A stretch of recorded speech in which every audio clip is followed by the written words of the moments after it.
Hi, I'm Kelly and we're back for day 2 of our Tranquil Nightwear Sew Along. Today we're going to work on constructing this neckline that we have. So I'm going to share my tips and show you how I sew fold over elastic. The first step in sewing the Tranquil Nightwear is to assemble the neckline. So when we do that, we need to line up the shoulder seams of the back piece and the front and accent piece and sew those together. So lay out your back right side up, and then take your front and place it right side down and line up that shoulder seam, and then sew that together with a 3/8 inch seam allowance, or you can serge it like I did here.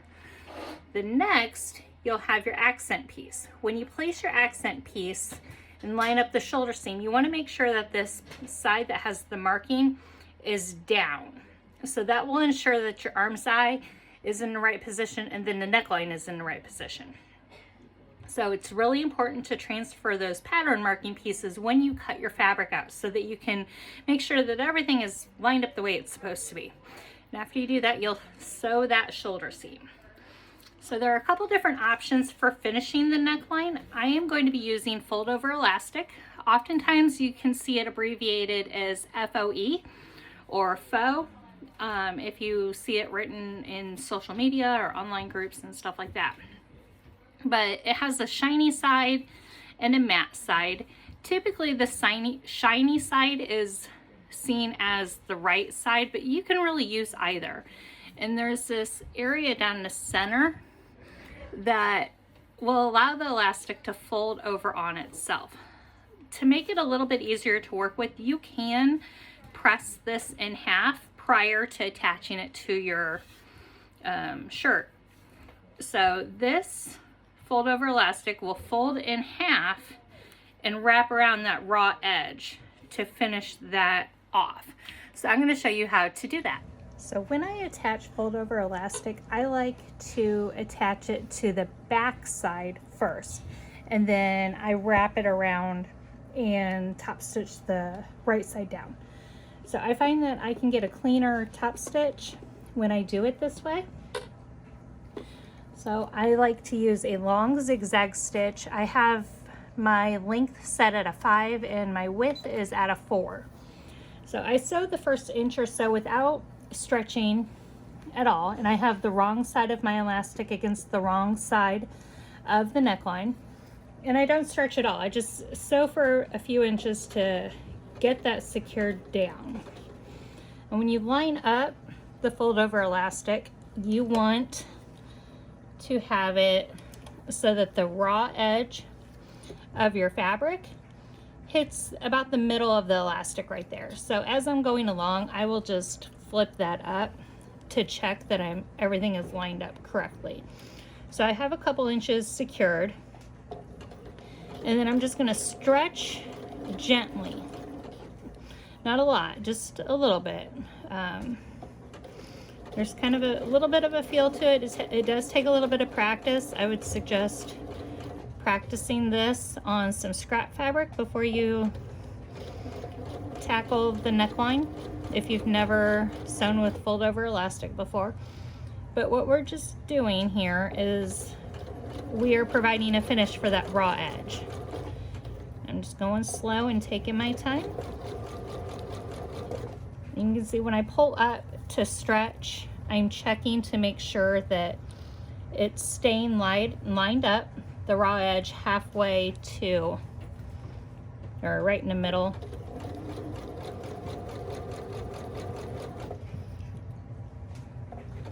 You want to make sure that you don't stretch your neckline as you're doing this.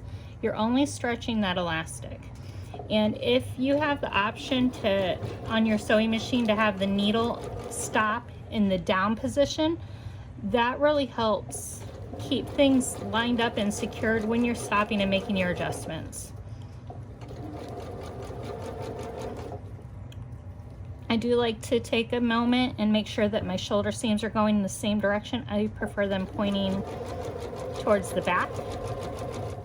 All right, so here, this clip, this is one of the pattern markings that I've transferred over to my fabric. So I don't want to lose this marking. So what I've done is I've placed a pin further in from that raw edge to mark that. So I can remove that clip and I still have that marking available to me. Okay, so you can see here I went right off the edge of my fabric. So I'm just going to cut that, and okay, need to grab, I'm just going to pick out a couple of these stitches where it's, whoops, see where it's really close to the edge. So I'm just going to pick out a couple of those real quick.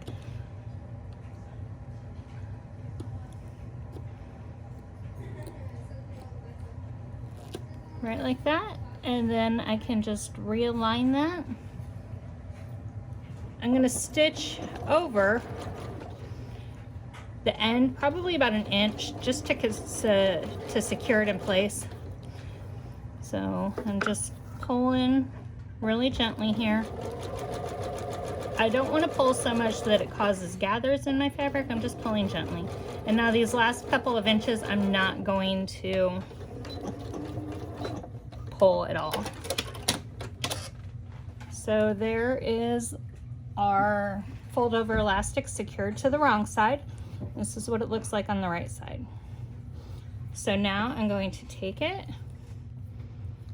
and fold that elastic over. So I'm just folding it in half so that it's covering that raw edge.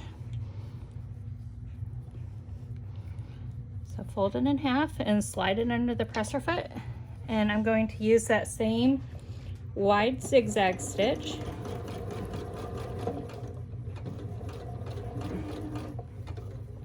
And again, if your needle can stop in the down position, that's really helpful. And I'm just folding that elastic in half as I go, and then top stitching it in place with a zigzag. And because I did the back side first, I can ensure that the top side has pretty stitching and everything, because everything is caught and lined up properly. Well, looks like I have a mess up there, but we can fix it on this pass. I'm not concerned with that. So I'm going to get to that. So you can see right there where I missed the raw edge. So I'm just going to go with my seam ripper and pick out a few stitches right there. Just get those. I don't want to put a hole in my fabric though. So you can see I didn't remove it from the machine because I don't want to mess up my continuous line of top stitching. So I'm just picking out these stitches where it angles off the fabric. There, that should be good. And now I'm going to stretch that out a little bit and make sure that that raw edge matches up into the center, and then fold it in half so that I catch it on this pass.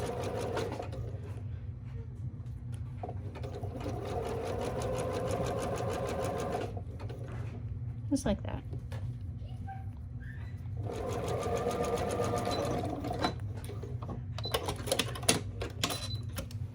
So there is the fold over elastic. You can see it wraps all the way around that raw edge and encloses that so that it has a nice finish. And there's my zigzag stitch. Of course, you can use thread that matches your fold over elastic so that you don't have that visible line of stitching there. And so now we need to create that wrap, that crossover effect. So I'm just laying this out. This is my back. I'm going to place the front down. So your accent piece is on the bottom, and then the main is going to be on top. Remember those markings that I've talked about? So this is one pin, this is the other.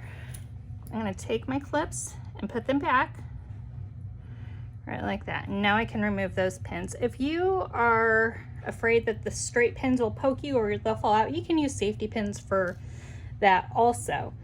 So now the end of the accent piece lines up with this marking. And so you're gonna overlap them by 3/8 of an inch. And then I'm clipping it in place. And then this mark on the accent piece lines up with this second mark. And so I'm just gonna remove those. I'm gonna pin there.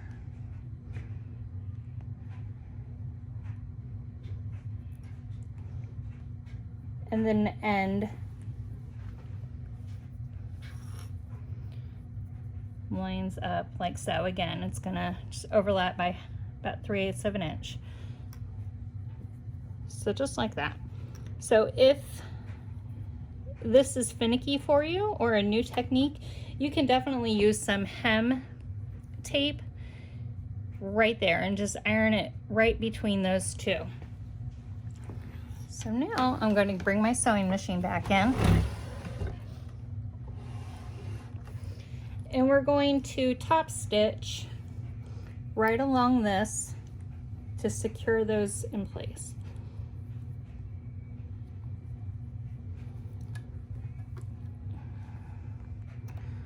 So I'm actually going to change back to a straight stitch for this.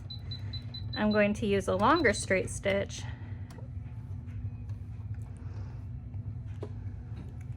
And I know that seems weird that I'm using a straight stitch on a knit, but it'll be okay. It's a longer one, so it will stretch where I need it to. And I'm just top stitching in place right along this bottom edge of the fold over elastic. So I'm stretching it gently so that it lays flat, because we stretched the elastic a bit when we attached it. That neckline tends to pull up a little, like kind of bunch up just gently. So I'm just stretching it a little bit as I go. And that gentle stretch as I'm attaching it, that kind of gives that straight stitch a little bit of stretch also. So I'm just stopping and checking to make sure I still have that overlap. And I do.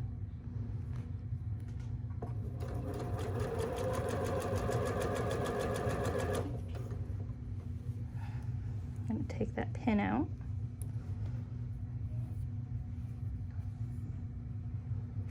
Just double checking and see it's kind of folding up on itself and everything. So I'm just fidgeting with that to make it all flat. So I'm only sewing through one layer. And then I like to back stitch here because that does take a little bit of stretch. So I'm just going back and forth, kind of tacking it.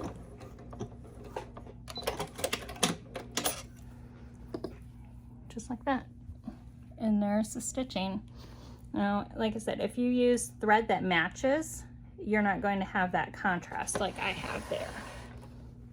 We have it, and some gentle pressing will help that form the shape that it should have right through there. Possibly could have stretched that just a little bit more going around that neckline, but we'll give it a quick press. And so I went and gave that neckline a quick press, and you can see what a difference that made in how that fold over elastic lays. So pressing is a really important step, even when sewing with knits, to get your fabric to lay the way that you need it to go. So there you go. That's our fold over elastic finish on our Tranquil Nightwear.